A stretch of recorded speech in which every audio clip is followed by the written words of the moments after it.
Our co-anchor Gretchen Ho is in fact going to be part of this mission to Scarborough Shoal, and we've managed to get her online before they set sail. Gretchen, can you tell us, kamusta? How are the preparations? Is everything set?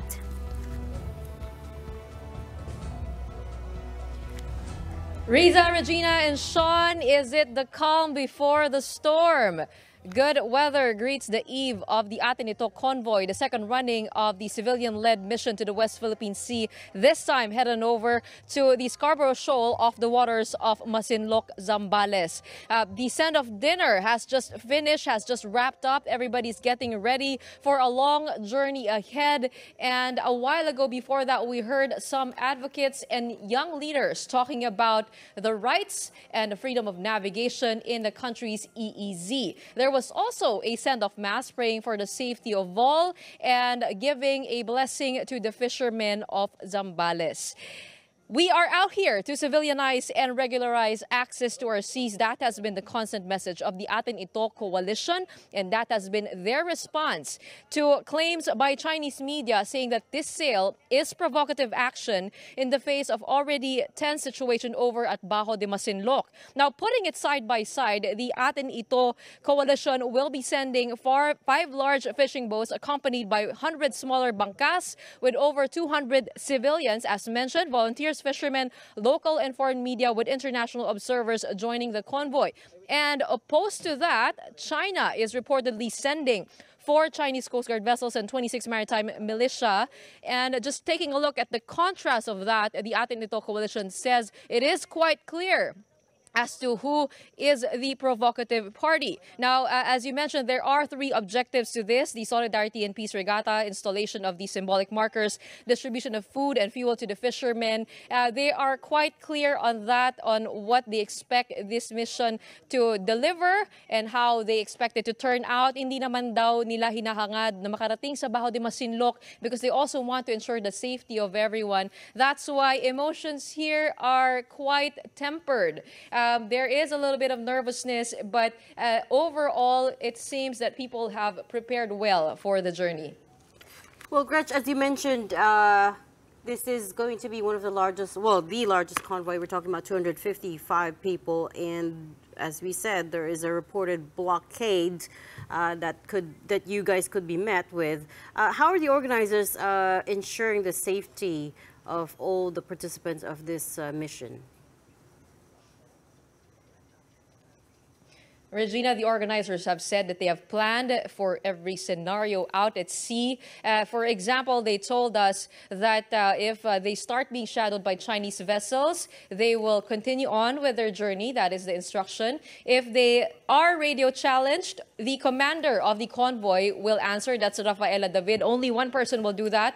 If they are blocked by Chinese ships, they will evade. And at that point, they will wait for the cue of the Philippine Coast Guard as to when to turn back. They don't want it to reach at the water cannoning level. Iniiwasan talaga nila yon. Usually that happens around the territorial sea of Bajo de Masinloc at 12 nautical miles. So nakikita naman natin dito yung prudence in terms of heading on over, because alam nga nila that this is a different I guess, terrain altogether because of the number of vessels in Bajo de Masinloc. Also, they will be traversing from the 20 nautical mile point where they will be placing the buoys off of Masinloc to the Bajo de Masinloc area. That's 100 nautical miles in total distance at night. So they would have to be very, very careful about all their moves out in the seas. Right. Earlier, Gretch, you were saying that the mood is pretty mixed over there, a little bit of nervousness.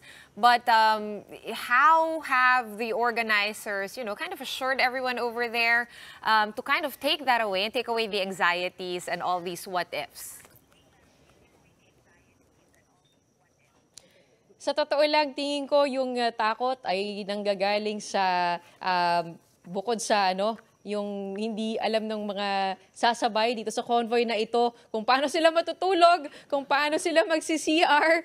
Medyo hindi tayo sanay dyan, no? Isa yun sa mga point of nervousness of the contingent here. But there are life vests, 1:1 for everyone here. There are doctors also on board, 1 doctor each for the 5 large bangkas.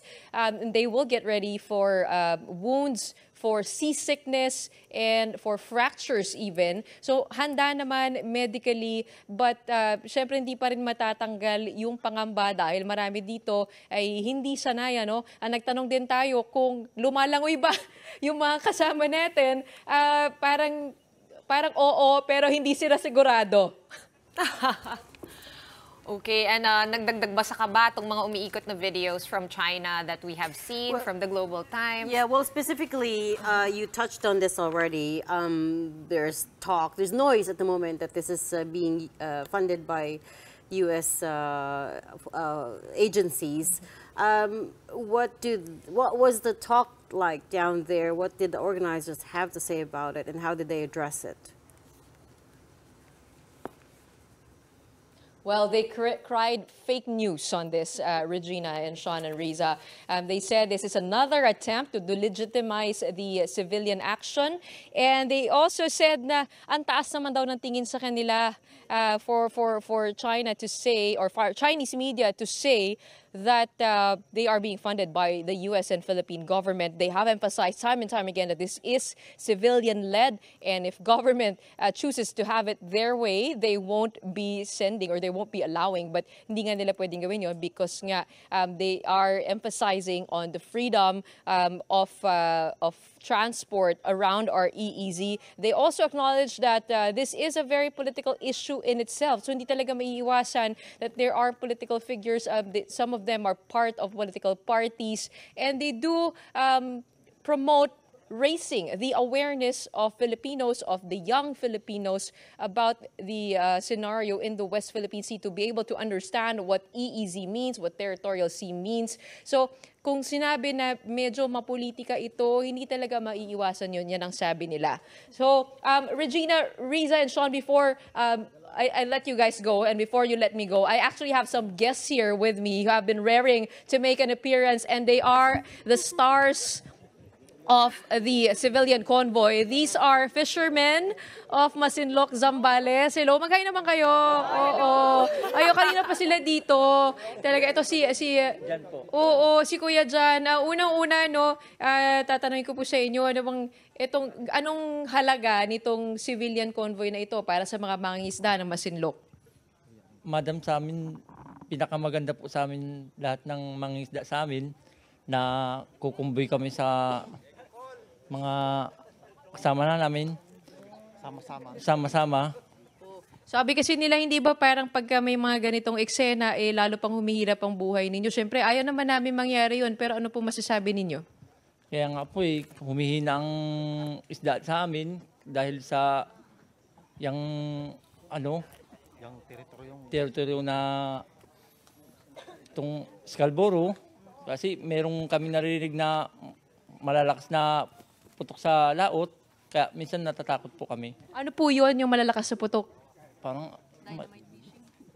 yun po, madam. Parang nagpapasabog sila doon, ano? Oo, ano pong, kayo po ba pinapayagan, kumbaga, hinahayaan, bangisda? O lagi po kayo nahihirapan pag pumapalaot? Hindi naman kami, madam, pumupunta doon, madam. Dito lang po kami sa 20 miles. Opo. Umiiwas na kayo. Okay, so dahil po ako hindi naman po sanay sa dagat, ano pong advice nyo sa akin? Saan ba ako magsi-CR? Paano ko matutulog? Madali lang yan, ma'am. May CR naman po sa bangka yun. Meron naman. Opo, malaking bangka po yung gagamitin. Huwag po kayong matakot, madam. Kasi po malaki po din yung sasakyan po ninyo. Kasi siyempre hindi naman tayo hindi naman malakas ang alon. Hindi naman po Kakayanin ko naman. Opo. Banayad naman po kasi umagang-umaga po naman hindi naman po tanghali. Kasi pag tanghali po, yun malakas na po yung hangin. Ayun, so wag lang tayo doon basta makauwi na tayo agad. Hindi mukhang 2 araw ito no. Oo, sige. Maraming salamat at talagang ano bang mensahe po natin? Ano ba yung mensahe natin? Ano bang mensahe nitong convoy na to? Sabay-sabay tayo? Oo. Okay, 1, 2, 3. West Philippine Sea! Atin ito! Alright, back to you. Sean, Regina, Riza. Thank you. Okay, ingat kayong lahat. Stay safe, Gretch. We know you've got your Starlink with you, so we're gonna try to connect with you tomorrow if you're not too seasick, that is. I think she's ready for the seasickness as well. All right, safe sail to all you all there. Gretchen Ho.